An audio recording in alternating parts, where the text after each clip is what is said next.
Un VTuber, C'est ça.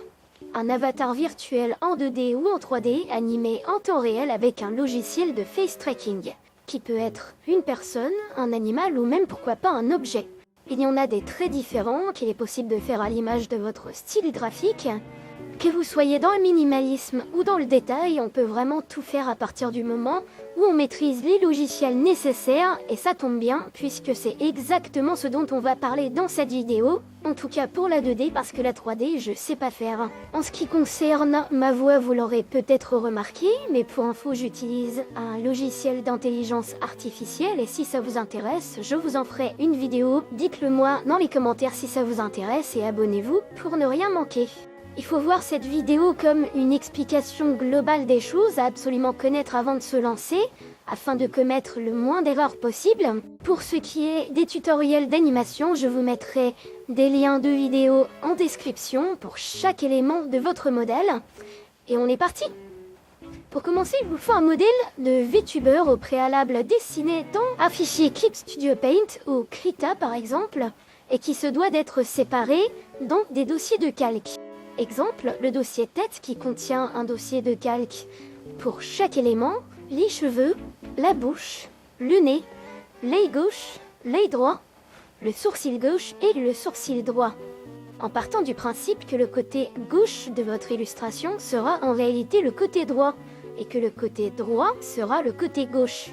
Si j'insiste sur l'inversement de la gauche et de la droite, c'est parce qu'il sera essentiel pour le bon déroulement du processus d'animation.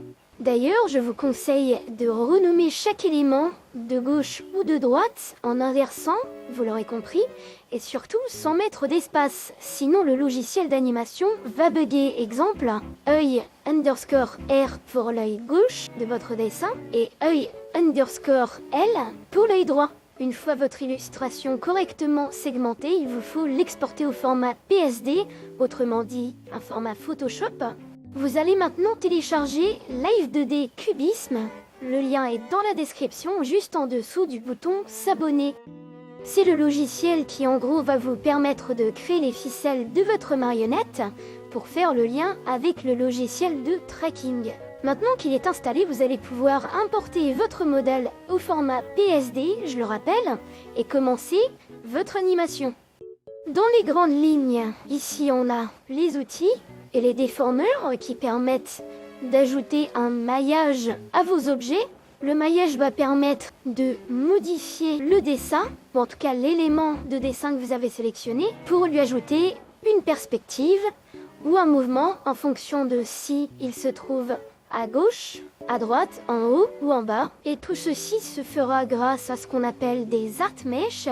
C'est en gros une option de déformation d'un objet qu'on va appliquer à l'objet directement dans la partie projet, juste ici, et qu'on va pouvoir paramétrer en fonction de sa position dans l'onglet paramètres, en appliquant l'ongle X, Y, Z, etc.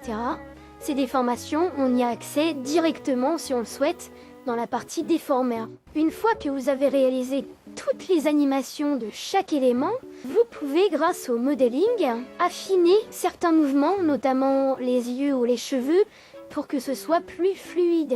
Alors attention, je conseille de le faire vraiment tout à la fin, parce qu'il est déjà important avant que vous rentriez dans les détails, de comprendre comment le logiciel fonctionne. Et d'ailleurs, il y a de fortes chances que vous fassiez des erreurs, donc pensez à sauvegarder après chaque étape, c'est très important.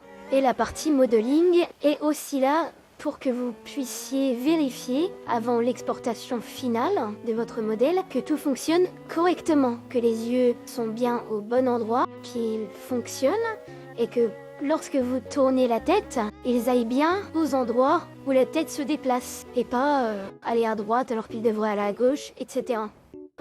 J'ai décidé de pas trop pousser la chose, je voulais déjà faire en sorte que tout fonctionne, c'est mon premier modèle.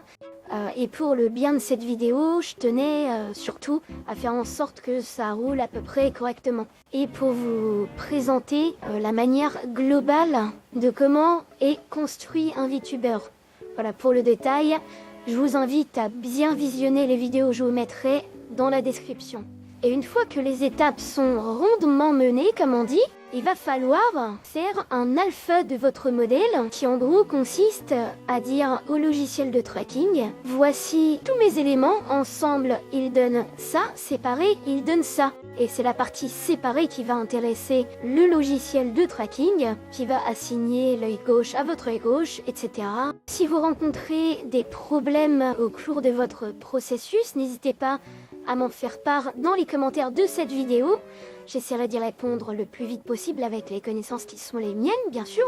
Et je vous invite à liker et partager cette vidéo si elle vous a plu, à vous abonner si ce n'est pas déjà fait. Et je vous souhaite maintenant bon courage pour votre modèle, parce que la route est longue et parfois compliquée, vous l'aurez compris. Allez, des bisous!